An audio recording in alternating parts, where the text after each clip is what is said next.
আসসালামু আলাইকুম, আমি শাহরিয়ার শরফ ফ্রম ArabiCreator। তো আজকে আমি আপনাদেরকে দেখাবো কিভাবে ভেক্টর ক্লিপিং টুলের মাধ্যমে আপনারা খুব ইজি ওয়েতে এই জিনিসগুলো করতে পারবেন। আপনারা ডাবা তৈরি করতে পারবেন, আপনারা আপনাদের বিভিন্ন শেপকে এরকম আকারে দিতে পারবেন। তো কিভাবে আপনারা এই কাজটি করবেন তো আমি আপনাদেরকে দেখাবো।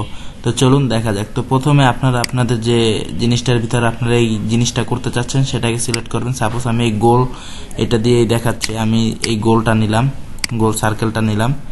নেওয়ানোর পরে আমি একটা পলি লাইন নিলাম। তো আমি একটা পলি লাইন নেওয়ানোর পরে এটাকে আমি একটু বড় করে নিই। হ্যাঁ, আমি একটা পলি লাইন নিলাম, এটা আমি নিলাম 30 mm করে।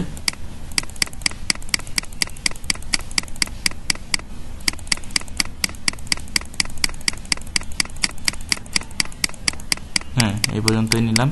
তো 30 mm নেওয়ানোর পরে আমি এটাকে গ্রুপ করে নিলাম। গ্রুপ করে নেওয়ার পরে Ctrl+C Ctrl+V দিয়ে আমি কপি পেস্ট করলাম। এখন ডাবল টিপ প্রেস করে আমি এটাকে 90 ডিগ্রি করে দিলাম। আপনার যে কোনো শেপেই নিতে পারবেন। তো আমি 90 ডিগ্রি করে দিলাম। করার পরে আমি এটাকে গ্রুপ করে নিলাম। গ্রুপ করার পরে আমি এটাকে এটার উপরে নিয়ে আসলাম। এই যে এখানে নিয়ে আসলাম। আপনারা আপনাদের শেপ মতো বসাবেন। আপনারা আপনাদের শেপ মতো বসানোর পরে আপনারা এটা এখানে যখন বসাবেন, বসানোর আগে আপনারা সবসময় নিচে যেটার উপরে বসাবেন সেটাকে প্রথমে সিলেক্ট করবেন। এটা সিলেক্ট করার পরে শিফট প্রেস করে এটার উপরে যেটাকে বসাতে চাচ্ছেন সেটাকে আপনারা সিলেক্ট করে নেবেন। তো আমি সিলেক্ট করে নিলাম।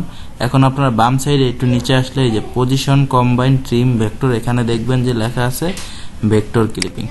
এটাতে আপনারা ইনসাইডে ক্লিক করবেন। ইনসাইডে ক্লিক করলে, ইনসাইড ক্লিক করার পর ওভারলেয়ার ভেক্টর এখানে ট্রিম থাকবে। তারপর আপনারা ক্লিপ ভেক্টরে ক্লিক করলে এটা ভিতরে ঢুকে যাবে। দেখুন খুব ইজি ওয়েতে এটা ভিতরে ঢুকে গেছে। এভাবে আপনারা আপনাদের প্রত্যেকটা শেপে যে কোনো শেপে আপনারা এভাবে এই ভেক্টর ক্লিপিং টুলটি ব্যবহার করে আপনারা আপনাদের কাজটিকে অনেক ইজিতে করতে পারবেন। তাহলে আপনাদের আর কাটাছেঁড়া করা লাগবে না। আপনারা চাইলে এটাকে আপনারা স্টারের মাধ্যমেও বসাতে পারেন। তো আমি দেখাচ্ছি। সাপোজ আমি একটা স্টার বানালাম। হ্যাঁ, এই যে এভাবে একটা স্টার বানালাম। বানানোর পরে আমি আবার পলি লাইন নিলাম। আমি 30 mm করে অফসেট নিলাম।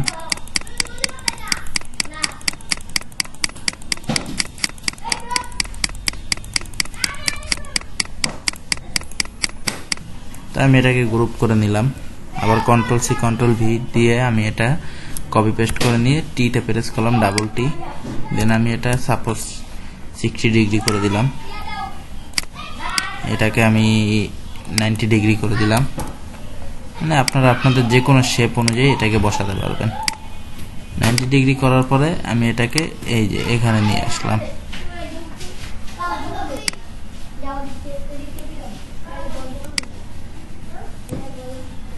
এখানে নিয়ে আসার পরে আমি আপনারা চাইলে এটাকে আরেকটু ছোট করে নিতে পারেন।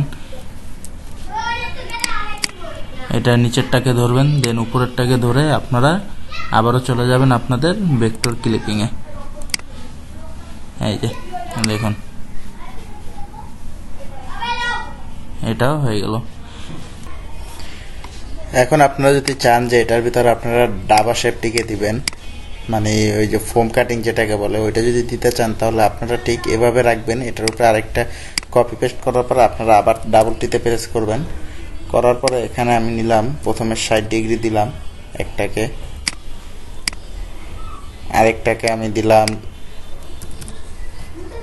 -60 ডিগ্রি, -60 ডিগ্রি দেওয়ার পরে অ্যাপ্লাইতে ক্লিক করলাম। এই যে দেখুন আপনাদের শেপটি চলে আসবে। আসার পরে আমি এই দুটাকে গ্রুপ করে নিব। গ্রুপ করার পরে যেটার উপরে আমি এই শেপটাকে দিব সেখানে নিয়ে যাব।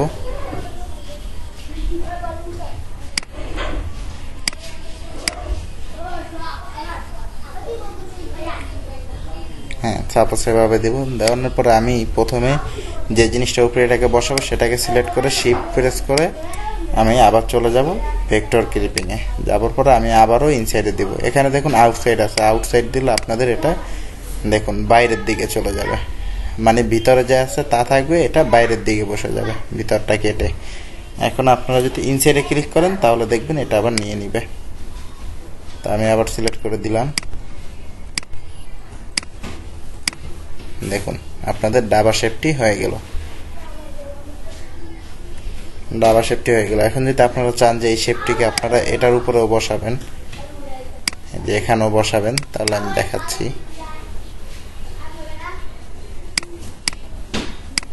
এই যে এটার উপরে আনবেন, আনার পরে এটাকে আবার ধরে নিচেরটাকে ধরে আবার উপরেরটাকে ধরবেন, ধরে ইনসাইডে ক্লিক করে ক্লিপ ভেক্টরে ক্লিক করবেন। দেখুন এখানেও এই আকৃতিটা নিয়ে নেবে। তো মূল কথা হচ্ছে আপনারা যেই আকৃতিতে চাচ্ছেন সেই আকৃতিতে এটাকে বসাতে পারবেন। তো আজকের ভিডিওটি এই পর্যন্তই। আপনারা যদি ভিডিও ভালো লাগে তাহলে অবশ্যই আমাদের চ্যানেলটিকে সাবস্ক্রাইব করবেন এবং কমেন্ট করে জানাবেন আপনারা নেক্সটে কী টাইপের ভিডিও চান। তো আজকের ভিডিওটি এই পর্যন্তই। আল্লাহ হাফেজ।